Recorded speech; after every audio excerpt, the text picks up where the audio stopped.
2,215 कोटीचं package सरकारनं जाहीर केलं. मराठवाड्यातली साधारण 70 लाख एकर जमीन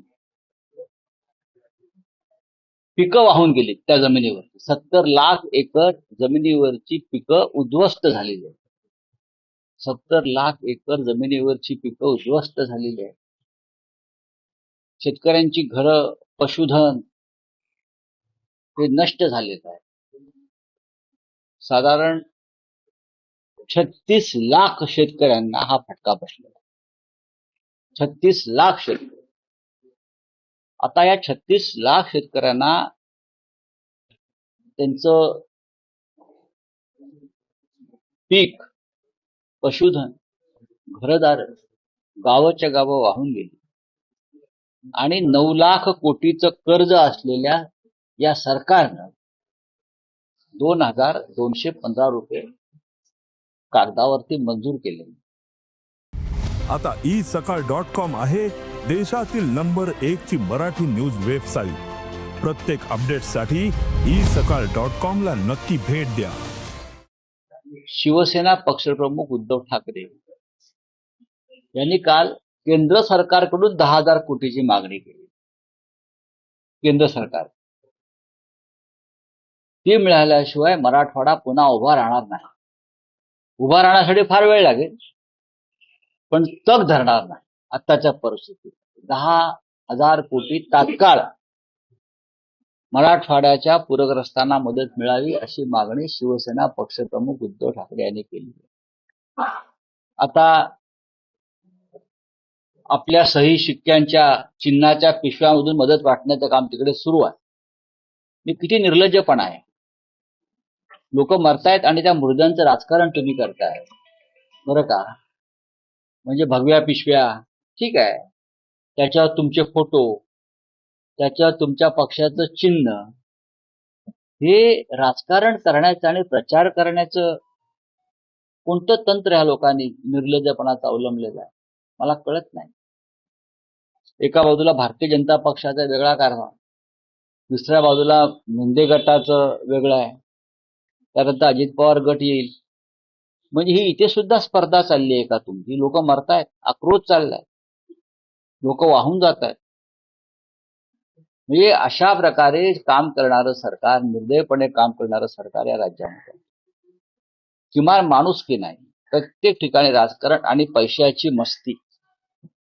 एवढी मस्ती पैशाची असेल तर स्वतःच्या घरच्या तिजोऱ्या रिकाम्या करा. ठेकेदाराकडून लुटलेल्या पैसे, बरं का, तुम्ही दामाजी बनतात. ठेकेदाराकडून नगरविकास खात्यानं शक्तीपीठ मार्गात, समृद्धी महामार्गात लुटलेला पैसा मराठवाड्यातल्या शेतकऱ्यासाठी मोकळा करा आणि अबालवृद्ध, तरुण, विद्यार्थी, महिला यांना मदत करा. ही सरकारची जबाबदारी. शिवसेना पक्षप्रमुख उद्धव ठाकरे हे उद्या मराठवाड्याच्या दौऱ्यावर चाललेले आहेत. त्यांचा कार्यक्रम लवकरच जाहीर होईल, पण आम्ही सगळे उद्या मराठवाड्याच्या दौऱ्यावर जात आहोत. सर, एक असं आहे की 2,215 कोटी गेले ते आता जर नवीन दुष्काळ नाही येते त्याच्या मागचे जो काही सरकारकडे कोणत्याही प्रकारचं नियोजन नाहीये. या आधी सुद्धा जो दुष्काळ आला, अवकाळी पाऊस आला, त्या संदर्भात जी आश्वासनं दिली ती अद्याप पूर्ण झालेली नाही. याचं कारण सरकारच्या तिजोरीमध्ये शेतकऱ्यांसाठी कोणत्याही प्रकारचा पैसा उरलेला नाही. या सरकारवर साधारण 9 ते 10 लाख कोटीचं कर्ज आहे. ते सरकार शेतकऱ्यांना कुठून मदत करणार?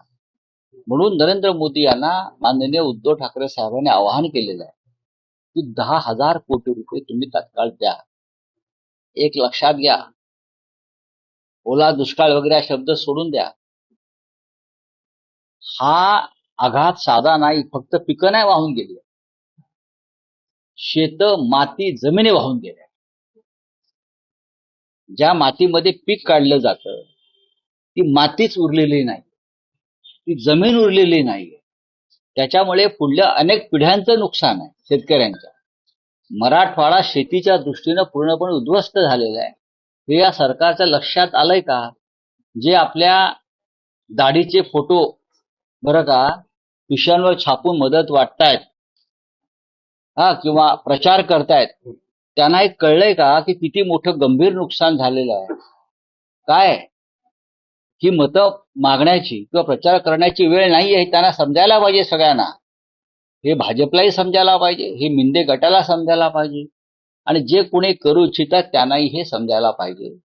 हे अत्यंत संवेदनशील असं काम आहे आणि धक्कादायक असा विषय तिथे झालेला आहे.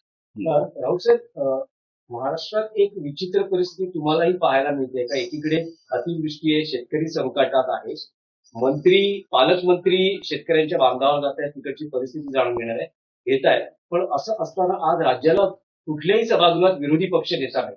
जो विरोधी पक्ष नेता शेतकऱ्यांची किंवा जनतेची संकट काळात आवाज बनून सरकारपुढे मुद्दे मांडण्याचा प्रयत्न बघा, करतो. हा अत्यंत महत्वाचा प्रश्न आहे. अशा वेळेला महाराष्ट्रात विधिमंडळाच्या दोनही सभागृहामध्ये या सरकारनं विरोधी पक्षनेता ठेवला नाही, विधानसभेत देत नाही आणि विधान परिषदेत सुद्धा नेमू दिला नाही. का? अशा वेळेला, अशा संकट समयी सरकारला मार्गदर्शन करण्याचं काम जनतेचा आवाज म्हणून विरोधी पक्षाचा नेता जो असतो तो आवाज उठवत असतो आणि त्यातून सरकारला दिशा मिळते. कारण सरकार बरोबर विरोधी पक्ष नेता सुद्धा अशा संकटाच्या जागी फिरत असतो, लोकांची मतं समजून घेत असतो, लोकांचं दुःख समजून घेतो आणि त्यानंतर तो आपली भूमिका मांडतो आणि त्यातून सुद्धा सरकारला एक दिशा मिळते. पण या राज्याचे मुख्यमंत्री देवेंद्र फडणवीस, या देशाचे पंतप्रधान नरेंद्र मोदी आणि या राज्याचे गृहमंत्री अमित शहा, या तिघांनी लोकशाही विरुद्ध कट केलेला आहे, कारस्थान केलंय आणि या तिघांनी महाराष्ट्राच्या जनतेविरुद्ध सुद्धा कारस्थान केलेलं आहे आणि या तिघांनी संपूर्ण राज्याच्या विरुद्ध आमच्या कारस्थान केलं.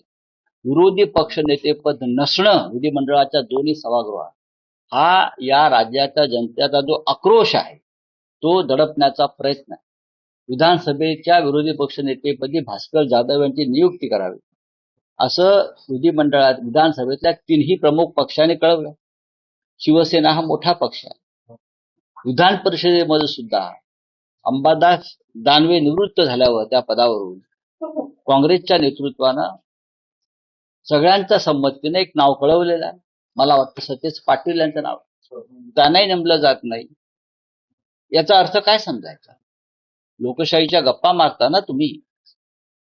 स्वातंत्र्य, लोकशाही, अभिव्यक्ती स्वातंत्र्य, संसद, विधानसभा ह्याच्यावर तुम्ही प्रवचन जोडता. मग तुम्ही दोन्ही सभागृहात महाराष्ट्रात ज्या राज्यातून डॉक्टर बाबासाहेब आंबेडकर निर्माण झाले त्या राज्यामध्ये दोन सभागृहात विरोधी पक्षनेता नसावा आणि एवढं संकट आहे राज्यामध्ये. जनतेच्या वतीनं आवाज उठवणारा तुम्ही नेता, विरोधी पक्ष नेता ठेवलेला नाहीये. तुम्ही काय जनतेला मदत करणार आहात? आणखी एक निदर्शनास येतं आहे की मंत्री जरी दौरे करत असले तरी तिकडच्या स्थानिकांचं म्हणणं आहे, शेतकऱ्यांचं म्हणणं आहे की अधिकारी जुमानत नाहीयेत, पंचनामे होत नाहीयेत.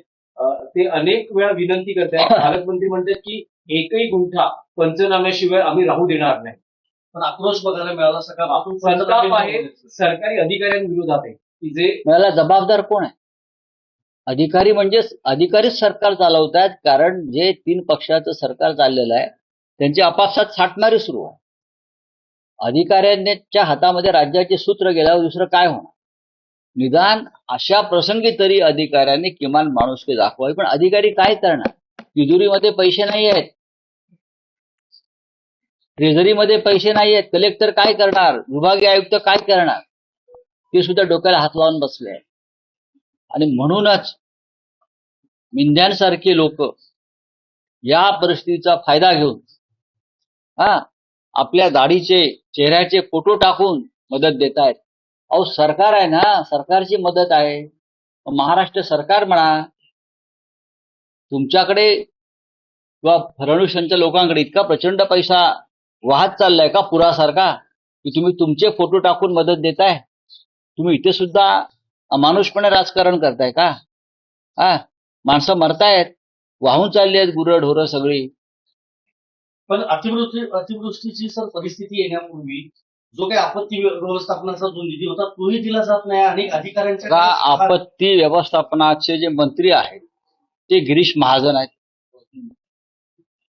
मध्यंतरी या विषयावरती मी एक प्रकरण ठेवली होती. त्यांच्या आपत्ती व्यवस्थापन पुनर्वसनाच्या फाईलवर वजन ठेवल्याशिवाय ती फाईलच पुढे जात नाही. कसलं आपत्ती व्यवस्थापन करताय तुम्ही? त्याच निधीमध्ये भ्रष्टाचार आहे हे मी मागे वारंवार सांगितलेलं. तिथे सुद्धा ठेकेदार बसले आहेत आणि ते सांगतात कोणती फाईल मंजूर करायची की नाही. या विषय मी डिटेल व्यवस्थित मागे एका पत्रकार परिषदेत सांगितलेलं आहे की गिरीश महाजन यांच्याकडे जे खातं आहे आपत्ती व्यवस्थापन, त्यात कशा प्रकारे घोटाळे, भ्रष्टाचार, कमिशनबाजी, दलाली, ठेकेदारांचं वजन वापरून फाईली मंजूर केल्या जात आहेत हे मी सांगितलं. अभिषेक कौल हेच नाव मी सांगितलं होतं ना. ह्यांनी मंजुरी दिल्याशिवाय एकही फाईल पुढे जात नाही. कोण आहे ते? कोण आहे? चला, थँक्यू. बोले. महाराष्ट्रामध्ये मराठवाड्यामध्ये खूप परिस्थिती आपत्तीजनक परिस्थिती होते. उपमुख्यमंत्री एकनाथ शिंदे परिवहन सरकारने मागे मदत केली. देखिए, सरकार खुद आपत्ति में है. पूरा मराठवाड़ा रीजन जो है, जहां 11 डिस्ट्रिक्ट है, 11 जिले हैं, भारी तबाही हो रही है, हो गई है. लगभग 70 लाख एकड़ जमीन खेती पूरी तरह से बह गई है, ढस गई है. लगभग 40 लाख किसानों को नुकसान हुआ है. पशुधन गया है, खेती गई है, घरदार गया है, सब कुछ चला गया है. लेकिन सरकार कहाँ है? सरकार के ऊपर लगभग 10 लाख करोड़ का कर्जा चल रहा है. तो सरकार मदद कहां से देगी? शिवसेना पक्ष प्रमुख उद्धव ठाकरे जी ने ये मांग की है कि नरेंद्र मोदी देश के प्रधानमंत्री ने 10,000 करोड़ की तत्काल मदद देनी चाहिए, नहीं तो मराठवाड़ा पूरी तरह से उद्ध्वस्त हो जाएगा. लेकिन सरकार के कुछ लोग और मंत्री क्या कर रहे हैं? अपने पार्टी के थैली में अपना एक फोटो और पार्टी का चिन्ह लगाकर मदद देने की कोशिश कर. यहां भी राजनीति हो रही, लोग मर रहे, लोग खत्म हो रहे, लोगों का आक्रोश चल रहा है, लोगों को खाने पीने को नहीं, और ये शिंदे के लोग वहां राजनीति कर रहे हैं. ये ठीक नहीं है, ये बहुत निर्घृण बात चल रही है. लेकिन कल उद्धव ठाकरे जी पूरे विभाग का दौरा करेंगे और जायजा लेंगे और फिर बात करेंगे. तो ओमराजे निंबाळकर पाणी देखो, हमारे एमपी है, सांसद है ओमराजे निंबाळकर. लगभग 3 दिन से पानी में लोगों को बचाने की, लोगों को मदद करने की पूरा प्रयास कर रहे हैं. ये हमारा शिवसेना का हमेशा एक धर्म रहा है. संकट के समय फील्ड पर उतरो, राजनीति ना करो. थँक्यू. काय ओमराजे निंबाळकर कौतुक. बघा, सरकार आता पोचलाय आपल्या थैल्या घेऊन, सही सिक्क्यांच्या, चिन्हांच्या, मंत्री. पण धाराशिव मध्ये शिवसेनेचे खासदार ओमराजे निंबाळकर गेल्या 4 दिवसापासून असंख्य शिवसैनिकांसह चिखलात आणि पाण्यात लोकांना मदत करतायत, लोकांचे प्राण वाचवतायत. लोकांची व्यवस्था स्वतः जाती न पाहतायत. हा शिवसेनेचा धर्म जो आहे, बाळासाहेब ठाकरेंनी शिकवलेला आहे. संकटामध्ये राजकारण करायचं नाही, जात धर्म विचारायचं नाही. 4 दिवस झाले निंबाळकर, आमची तरुण खासदार, पाण्यामध्ये, चिखलामध्ये, ते स्वतः आजारी पडलेत, पण ते काम करतात. जालन्यात कृषी मंत्र्यांना लोकांनी घेराव घालून प्रश्नांची सबत्ती केलेली आहे. तसंच जे आहे ते आंदोलन सुद्धा कृषी मंत्री नाही, आता हे जागोजागी होणारच आहे. देश विदेशातील प्रत्येक घडामोडींचे लाईव्ह अपडेट मिळवण्यासाठी आता साम टीव्हीच्या सर्व सोशल मीडिया प्लॅटफॉर्मला लाईक, फॉलो आणि सबस्क्राईब करा. तसंच सर्व नोटिफिकेशनसाठी बेल आयकॉन प्रेस करायला विसरू नका.